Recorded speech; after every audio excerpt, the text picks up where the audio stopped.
The problem of wealth.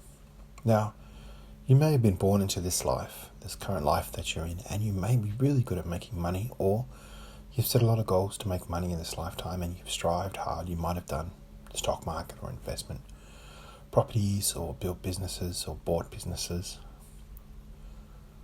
You may have done it by legal or illegal means. Whatever you've done, you've gotten into this lifetime and you said, I want to make it big. Now, some of you have made it big. You become very successful, multi-millionaire, even hundreds of millions, billions of dollars. It seems you've been born with this aptitude for wealth, and you strive and you succeed and you get that great wealth. And on the other hand, there's others of you who have strived and succeeded and strived and set goals to get great wealth, and you've struggled, and it's been like an uphill battle every step of the way. For others, it's been a smoother path. You just seem to have the nous or the gift or the ability, the wisdom, the intelligence to accrue money, and money seems to magnetize to you. Now, what's happened here is, in both cases, let's just look at the first case. You've managed to accrue a lot of money. You may have come into this incarnation with a disposition to make money. You may have already had the skill. You may have been an artisan, a merchant, a successful merchant or a successful businessman in previous reincarnations in different dimensions or different earth planes. And you brought that to this earth plane. And you become a great success, and because you're so successful and you're enjoying the high life. But again, the problem is you may have missed the real goal. And the real goal was spiritual growth. The real goal was God. The real goal was understanding your spiritual nature. And that can be the trapping for wealthy people. Time and time again, they're reincarnated, they're born into it again. They accrue wealth easily. They enjoy the fruits of their labor.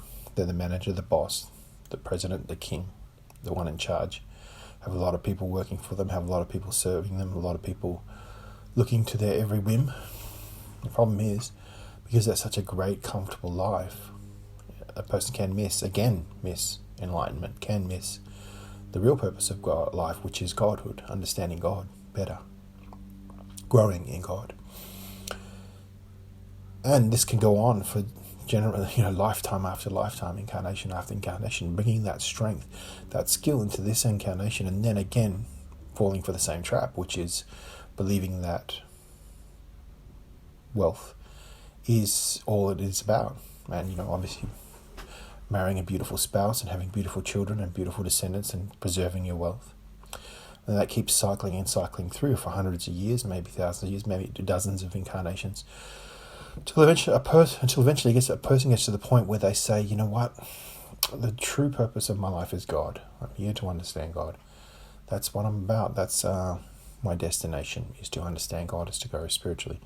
Then becomes the next series of tests, because then becomes your involvement with religious traps and man-made organizations, cults, religions, all claiming to teach about God. And that's the next level of learning experiences. You might find yourself thrust into that, wanting to know about God in each succeeding incarnation. And for many incarnations, you may find yourself following a guru or joining a big religion, and you get caught in that lifetime after lifetime after lifetime, never really getting what you want. But you are growing in God. You are developing those godly spiritual values, and that's growing and maturing in you with each successive incarnation, until eventually you get to the point where you do away with religion.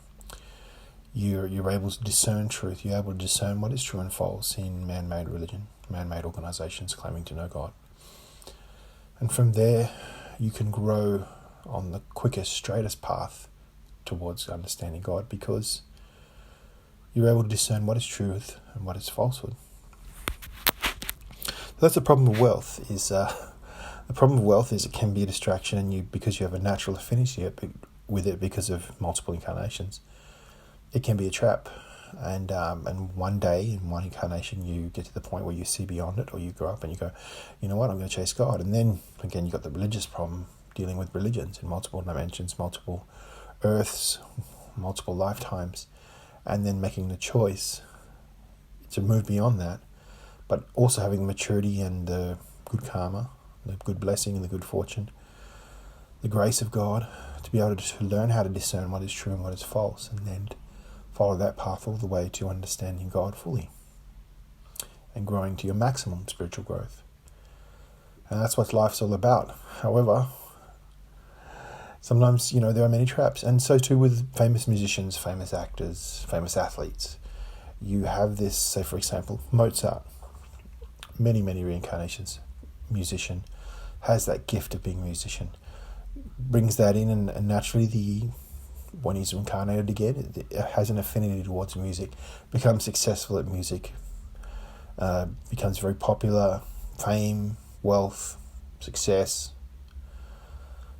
It's all great, but then it takes many incarnations for a person to go, there's got to be more than this, there's got to be more than that, and then so that's eventually what we all go through as human beings. For example, you may be a great inventor, Albert Edison or Elon Musk or Tesla.